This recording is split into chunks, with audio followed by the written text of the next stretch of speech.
আজকে আমার সাথে যা ঘটলো শুনলে তোমরা অবাক হয়ে যাবে। চলো তাহলে বলি তোমাদেরকে আজকে আমার সাথে কি ঘটলো। প্রথমেই হচ্ছে গিয়ে আজকে আমি একটু বেলা করে ঘুমে ঘুমতে উঠছি, তো এমন সময় ফোন দিয়ে বললো তোমাদের ভাই আজকে খাবার আসবে। তো আমি এখানে তেলাপুয়া মাছ রান্না করার জন্য নামিয়ে নিলাম। তেলাপুয়া মাছ আলু দিয়ে রান্না করব, আর হচ্ছে গিয়ে ডাল রান্না করবে।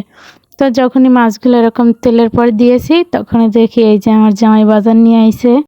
তারপর বাজারটা ছিল হচ্ছে গিয়ে এই মাছ আর পুঁটি মাছ আর হচ্ছে গিয়ে মাছ কাটা।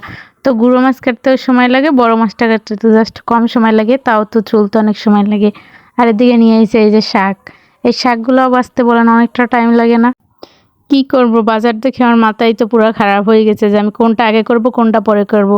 আর একটা কথা বলে রাখি, আগে আমি যখন আমার শ্বশুর শাশুড়ির সাথে ছিলাম তখন আমি অনেক অনেক কাজ করতে পারতাম, মানে মাছ আনলে কুচে দিয়ে সাথে রান্না করা, মানে অনেক কাজ পারতাম। আর এখন একলা একলা থাকাতে এখন আমি কাজটা আগের মতো পারি না, আগের মতো অত চালু দ্রুত কাজও করতে পারি না।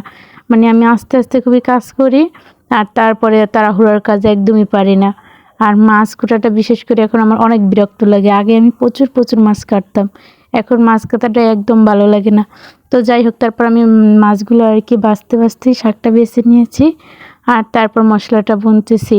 আর মশলাটা বুনতে একটা কাহিনী হয়ে গেছে যে আমি পেঁয়াজ মরিচগুলো কেটে রেখেছি, ওইগুলো আবার আমার হাতের না পাইয়া মানে সবগুলোই একদম পড়ে গেছে, পেঁয়াজ মরিচ টরিচ। তারপরে তো দেখতে পারতেছো জিরার সাথেও পেঁয়াজ ধরে গেছে।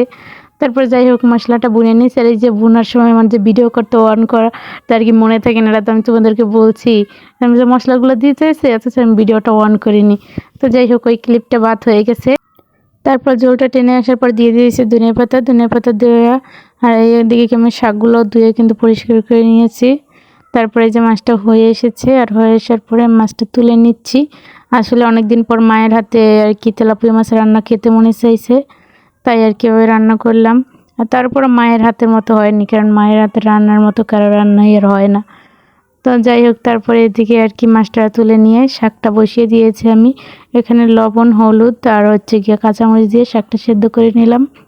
আর সাথে যে পুঁটি মাছ ছিল, ওই পুঁটি মাছের ভিতরে হচ্ছে গিয়ে আমি কিছু চিংড়ি মাছ পাইছি, ওগুলো শাকের উপর দিয়ে দিয়েছি।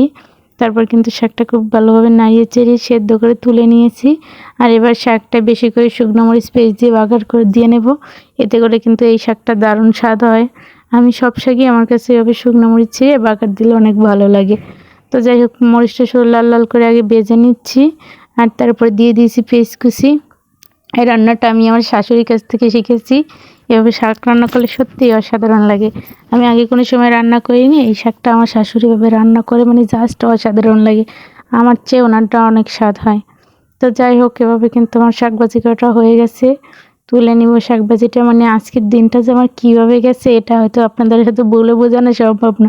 মানে খুব কষ্ট গেছে আমার। আমি একলা থাকার কারণে মানে থাকতে থাকতে আমার এমন অবস্থা হয়েছে, বেশি কাম দেখলেই আমি অস্থির হয়ে যাই।